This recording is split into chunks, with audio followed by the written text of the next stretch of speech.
insofar as the BIR box is concerned. What is the pleasure? Insofar as the BIR box is concerned,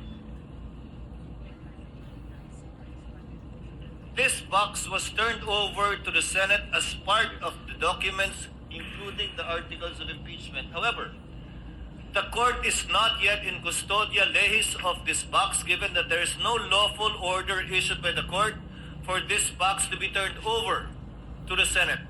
Bakit daw pinasoli yung BIR box? Kasi ang nagpasabpina niyan dati, yung House of Representatives, sinabmit lang yan sa Senado dahil provided and given for us evidence, pero hindi pa nga yan na-admit ng Senado kasi hindi pa naman pinapasabpina ng Senado. So kailangan Senado mismo ang magpapasabpina ng mga box na yan para ma-admit sa Senate. Kasi nga delikado yan kapag tinanggap nila yan as evidence pero hindi naman nila pinapasabpina.